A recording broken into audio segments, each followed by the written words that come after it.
Hey all, Kurt Sassby here from TGT at Fan Expo Canada 2011. We're here with Sean Ward, master of all things Beatles, I do say, among other amazing comics here with Tomorrow Never Knows. How you doing today, Sean? Oh, I'm doing so good, man. Fan Expo 2011 is doing it for me, no joke.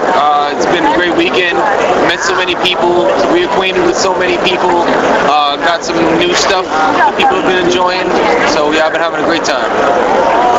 Now, you're not here just as a comic creator, though. You're here as a master of the media with Hearth Television. How you doing with that?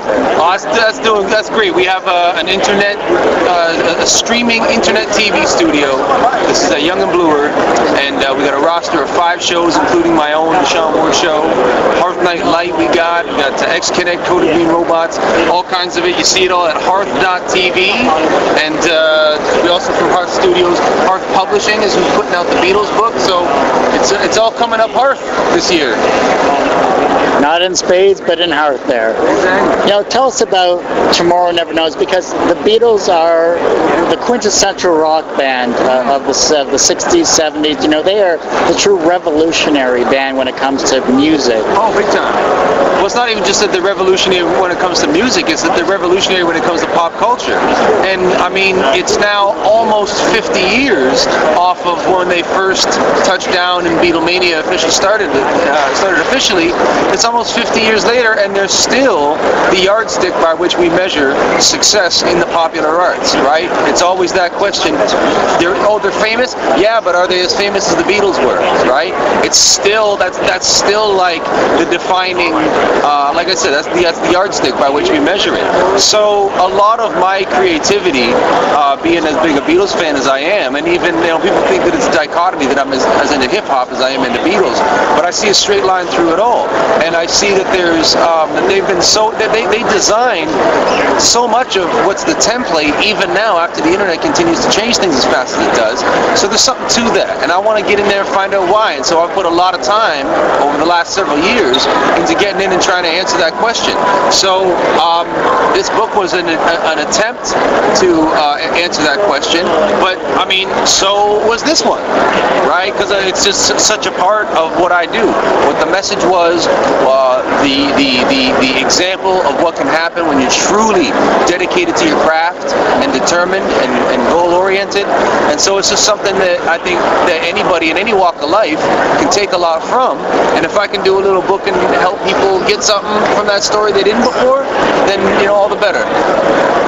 You know, Fan Expo Canada is the largest Canadian convention that we have here. We got the who's who from DC, Marvel. Oh, yeah. But you got the artist alley here full of indie creators like yourself, like the webcomic people, like artists that are just breaking into the scene. You know, what is it about this convention that truly draws everyone together? Well, there's a couple of things. I think it's the fact that it's an institution. It really is. It's a really important part of like the fabric of what makes Toronto, Toronto. So it's got that going. That magnetizes a lot of the audience right there. But it's also the fact that it delivers year after year. The fact that we've got so many different subcultures represented and so well represented and harmoniously blended. The fact that the people who organize the show do a spectacular job. I mean, I've been coming here for a lot of years, and every year I take notice of the fact that the way they've designed the lines to flow and the way that they've designed movement to go around the room. I mean, nobody's ever perfect, nothing's perfect, but I do know that people put the show on. I see how good a job they do at fitting it all together, making it flow, making everybody feel like they're a part of it, right? I don't really get that there's any kind of like horror people go over there and sci-fi people go over there and comics people go over there. It just seems that there's a lot of celebration, and I think that's really what the lure of it is. It's an institution that has a reputation for just delivering that kind of like, you know, that feeling of home for a lot of people who might not get it elsewhere. And so people can come here and be among their brethren and just go nuts over stuff, and you know, and just that thing of bringing the communities together and getting those, you know, the cross-pollination of ideas. You know what I mean? That's what's really great about coming to Fan Expo, and that's why I look forward to it every year.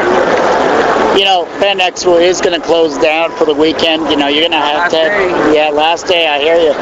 But what personal experiences are you going to take away from this convention that you can share with the others? Oh my goodness. Well, like I said, it was that sense of togetherness. I mean, the last couple of years, there's been a lot of scrutiny, a lot of media attention on this. And I've not seen that same media representation here, I guess, because the story, you know, it was last year's hot story, it doesn't need to be this year's hot story, so I'm kind of glad of it, because there's not any of that, like, hey, look at the geeks kind of thing going on here. It doesn't feel like. It really just feels like everybody's here to have a good time, to be together, to come together, and so that feeling of community, I think, is what stands out for me this year, and what I'll take away from it going forward. Love the fact that, you know, you're here, great comics and everything like that. Awesome personality as always. I'm going to let you go. You got a great traffic flow going here, and I hope you have a wonderful rest of your day at Fan Expo. That means a lot, man. Thanks so much. Appreciate it.